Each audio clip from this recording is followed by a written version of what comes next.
Hello friends, मेरे result classes में आप लोग का बहुत बहुत फिर से नए सेशन में स्वागत करता हूं। तो चलिए हम छत्तीसगढ़ जो है जी के यहाँ पे जो सामान्य अध्ययन जो कि आपके हर एग्ज़ाम के लिए इम्पोर्टेंट, चाहे आप छत्तीसगढ़ पुलिस के प्रिपरेशन कर रहे हो, चाहे आप पीएससी प्री का हो, चाहे मेंस का हो, कोई भी एग्ज़ाम हो, बहुत सारी वैकेंसी जो है आना स्टार्ट हो चुकी है। तो बढ़िया प्रिपरेशन करते रहिएगा। और छात्रावास अधीक्षक, प्रयोगशाला वगैरह के यहाँ पे वैकेंसी यहाँ पे इस मंथ यहाँ पे फॉर्म भरना में कुछ दिन में स्टार्ट हो जाएगा। प्रिपरेशन बढ़िया करते रहिएगा। यहाँ पे जो है सिलेबस वगैरह यहाँ पे मैं अपलोड कर दिया हूँ, तो उसको बढ़िया जाके देखिएगा। प्रीवियस ईयर भी मैं कवर करा दूंगा। तो प्रीवियस ईयर में कहाँ से कितना क्वेश्चन पूछा गया, यहाँ से आपको जो है तैयारी करने में आसानी होगी। तो वहाँ से चलिए मैं कवर करा दूंगा। चलिए आज का सेशन हम आगे बढ़ाते हैं। सभी एग्ज़ाम के लिए इम्पोर्टेंट, चाहे कोई भी एग्ज़ाम की तैयारी कर रहे हो, पर्टिकुलर एक ही एग्ज़ाम के लिए नहीं है। तो ये आपका जो यहाँ पे हम ज़्यादा से ज़्यादा क्वेश्चन को कवर करेंगे। ये जो है आपका मॉडल पेपर है, तो इसमें सभी क्वेश्चन आपको देखने को मिलेगा। पहले बार आए तो चैनल को सब्सक्राइब करके रख लीजिएगा ताकि नोटिफिकेशन आप तक यहाँ पे पहुँच। चलिए आज का क्वेश्चन स्टार्ट करते हैं। पहला क्वेश्चन है आज का हमारा, राजा केशवदेव रायपुर में किस सन में शासक रहे थे? 1438 ईस्वी में, 1420 ईस्वी में, 1478 ईस्वी में, या 1458 ईस्वी में? तो इसका जो करेक्ट आंसर हो जाएगा बी ऑप्शन करेक्ट आंसर हो जाएगा। राजा केशवदेव है, ये आपके रायपुर के कलचुरियों के लाहौरी शाखा के अंतर्गत शासक हैं। राजा केशवदेव की बात करें यहाँ पे जो है रायपुर कलचुरी शाखा के वंश के जो है इसके प्रारंभकर्ता भी याद रखिएगा। रायपुर कलचुरी वंश के शासक के प्रारंभकर्ता कौन है, किन्होंने स्टार्ट किए थे? तो केशवदेव आंसर आपको लेना होगा। रायपुर में जो लाहौरी शाखा के संस्थापक परंपरागत रूप से रही है। और यहाँ पे जो हमारा इसका जो आंसर है, मतलब यहाँ पे रामचंद्र देव को संस्थापक के रूप में दिया गया है। आपके आंसर पीएससी रायपुर रामचंद्र को संस्थापक के रूप में लिया गया है, लेकिन जो बुक में आपका केशव देव को लिया गया। तो जो भी आयोग आंसर लिया वही आपको लेना है, मतलब आंसर आपको रामचंद्र को लेना है। राजधानी इनकी कहाँ थी? तो खल्लारी जो है इनकी राजधानी थी, तो इसको याद रखिएगा। तो 1400 लगभग 14वीं शताब्दी में यहाँ पे 1420 ईस्वी में राजा केशव देव ने रायपुर में इस सन में यहाँ पे शासक रहे थे। तो इसको याद रखिएगा, बी ऑप्शन करेक्ट आंसर हो जाएगा। नेक्स्ट क्वेश्चन है यहाँ पे जो है रायपुर कलचुरी लाहौरी शाखा के अंदर केशव देव, रामचंद्र देव, ब्रह्मदेव, अमर सिंह जो है रायपुर लाहौरी शाखा के अंतिम राजा है। तो इसको याद रखिएगा। लगभग 3 से 4 शासक यहाँ पे। चलिए अगला क्वेश्चन देखते हैं यहाँ पे। रतनपुर शासक, रतनपुर के जो शासक रत्नदेव के पुत्र का नाम क्या था? पृथ्वीदेव प्रथम, जाजल्लदेव, धर्मसिंह देव, या जयसिंह? तो इसका जो करेक्ट आंसर हो जाएगा यहाँ पे पृथ्वीदेव प्रथम इसका करेक्ट आंसर हो जाएगा। तो रतनपुर शासक के जो रत्नदेव के पुत्र का नाम यहाँ पे पृथ्वीदेव प्रथम इसका करेक्ट आंसर हो जाएगा। इनका अगर शासनकाल देखें 1065 से 95 तक यहाँ पे इन्होंने छत्तीसगढ़ में यहाँ पे शासन किए है। इनको जो है सकल कौशलाधिपति, याद रखिएगा, सकल कौशलाधिपति की जो पदवी किसने धारण की थी? तो आपका पृथ्वीदेव प्रथम ने ही धारण की थी। और इनको प्रचंड कौशलाधिपति भी इनको कहा जाता है। और ये जो जानकारी कहाँ से मिला है? तो याद रखिएगा अमोदा ताम्रपत्र से ये इनकी जानकारी पता, मतलब यहाँ से इनकी जानकारी पता चलता है। और कहा जाता है इसी ताम्रपत्र में बताया गया है लगभग 21,000 गाँव, याद रखिएगा 21,000 के गाँव के आपके स्वामी भी रहे थे। तो इसको याद रखिए। इनको जो है महामंडलेश्वर पंच महाशब्द इस नाम से इनको बताया गया है, इस नाम से भी इनको जाना जाता है। और इनके द्वारा बहुत सारे निर्माण भी मंदिर वगैरह करवाए गए। जैसे आपका रतनपुर में जो है ये बहुत सारे तालाब वगैरह के यहाँ पे जो है निर्माण इनको करवाया गया है। तुमाड़ में पृथ्वीदेवेश्वर मंदिर भी इन्होंने बनवाया था। बंकेश्वर मंदिर तुमाड़ में, चलुस्की का निर्माण मंदिर वगैरह यहाँ पे इन्होंने करवाया था। तो इसको याद रखें। यही आपका जो पृथ्वीदेव प्रथम थे, पृथ्वीदेव प्रथम के द्वारा यहाँ पे जो चित्तौड़गढ़ लाफागढ़ का जो किला इन्होंने बनवाया था, इसी किले में लगभग 3 प्रवेश द्वार हैं, जिसमें आपका मेनका दरवाज़ा, सिंह द्वार, हुंकारा दरवाज़ा, ये सभी जो है इनके यहाँ पे जो दरवाज़ा वगैरह इन्होंने बनवाया था। तो इसको याद रखिएगा। ए ऑप्शन यहाँ पे करेक्ट आंसर हो जाएगा। अगला क्वेश्चन देखते हैं यहाँ पे।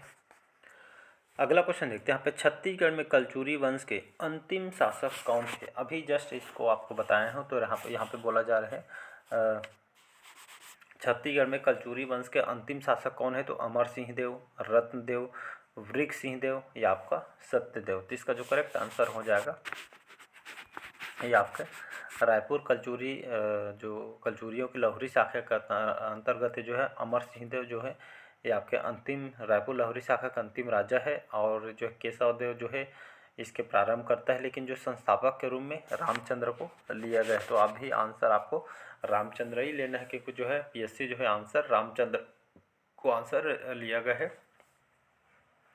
रायपुर कलचुरी वंश के संस्थापक सीजीपीएससी के द्वारा यहाँ पे रामचंद्र को यहाँ पे लिया गया है, तो इसको याद रखिएगा। और रायपुर नगर की स्थापना किसने किया गया है, तो ब्रह्मदेव ने यहाँ पे किया है, तो इसको याद रखिएगा। इसके बाद केशव देव, रामचंद्र देव, ब्रह्मदेव, अमर सिंह देव ये आपके लास्ट शासक हैं रायपुर के कलचुरियों के लाहौरी शाखा के अंतर्गत। अगला क्वेश्चन देखते हैं। अगला क्वेश्चन है राजीव लोचन मंदिर का जीर्णोद्धार किसने करवाया था। राजीव लोचन मंदिर देखे होंगे राजीव में, तो राजीव लोचन मंदिर का जीर्णोद्धार करवाया था सोमपाल ने, जगतपाल ने, राजीव देव ने या आपका रामपाल ने।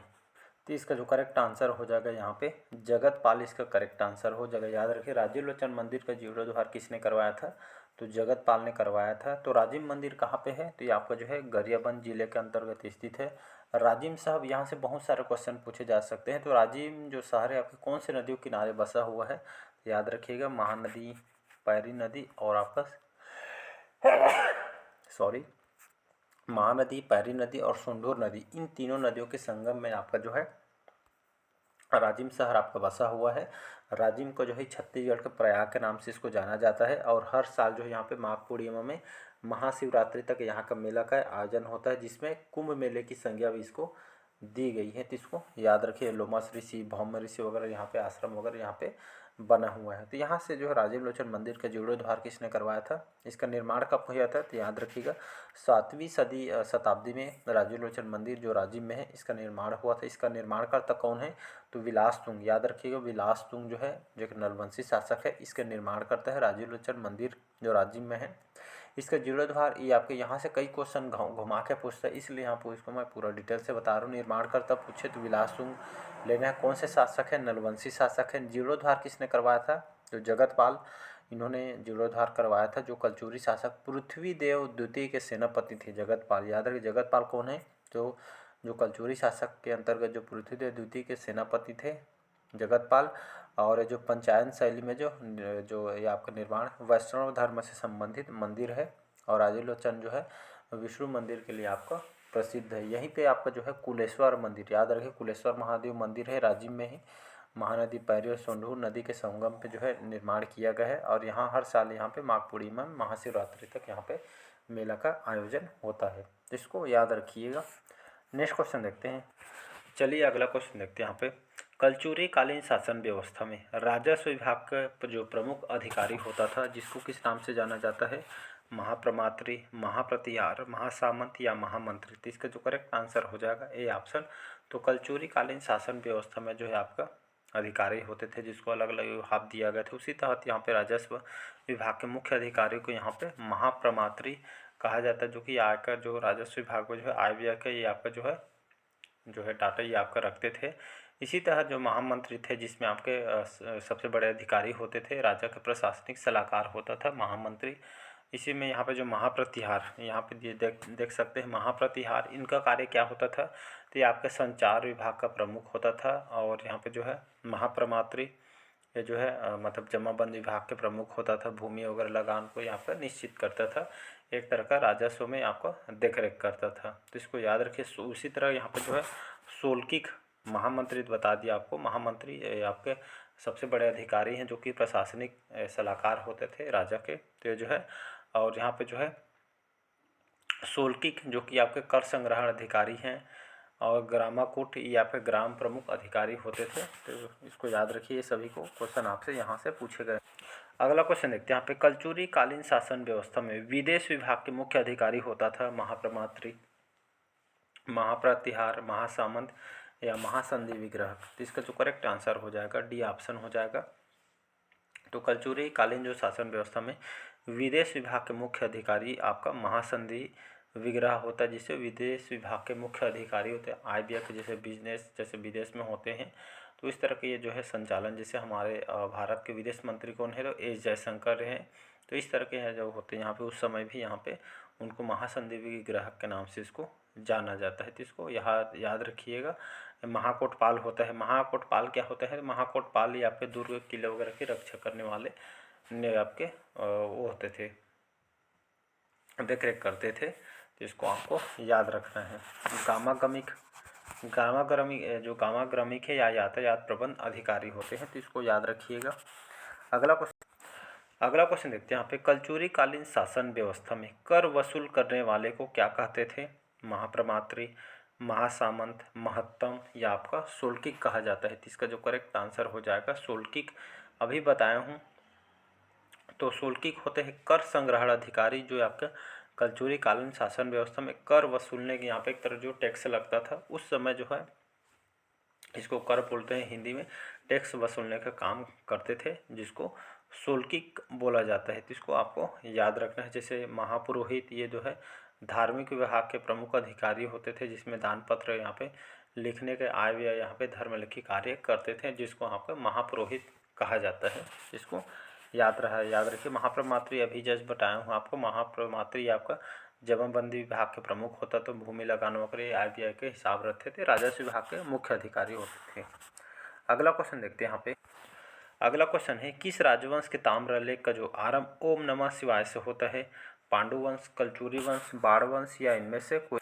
तो किस राजवंश के जो ताम्रलेख आरंभ ओम नमः शिवाय से होता है? तो याद रखिए कलचुरी वंश। जो कलचुरी वंश अभी बताया हूँ आपको, तो कलचुरी वंश के जितने भी शासक हैं, तो ये सभी जो है भगवान विष्णु के उपासक थे। और इनके जितने भी ताम्रलेख जो है, इनके जो जानकारी प्राप्त हुए छत्तीसगढ़ में, तो यहाँ पे जो ओम नमः शिवाय से होता है, ये सभी जानकारी उनका जो है ताम्रलेख में यहाँ पे ओम नमः शिवाय यहाँ पे लिखा होता था। ये जानकारी आपके कलचुरी वंश के, मतलब ओम नमः शिवाय जहाँ पे लिखा है तो समझ जाइएगा कहाँ पे कलचुरी वंश से संबंधित है। तो ऐसा करके यहाँ पे ताम्रलेख में जानकारी यहाँ से प्राप्त हुए हैं। अगला क्वेश्चन देखते हैं यहाँ पे, अमोदा ताम्रपत्र के अनुसार कौन सा जो कलचुरी नरेश 21,000 गाँव के स्वामी थे? ये आपके यहाँ से बहुत सारे क्वेश्चन रिपीट हुए, व्यापम, पुलिस, पटवारी वगैरह में यहाँ से, तो बोला जा रहा है यहाँ पे क्वेश्चन, आमोदा ताम्रपत्र, कौन सा ताम्रपत्र? आमोदा ताम्रपत्र के अनुसार कौन सा जो कलचुरी नरेश जो शासक है 21,000 गाँव के स्वामी थे?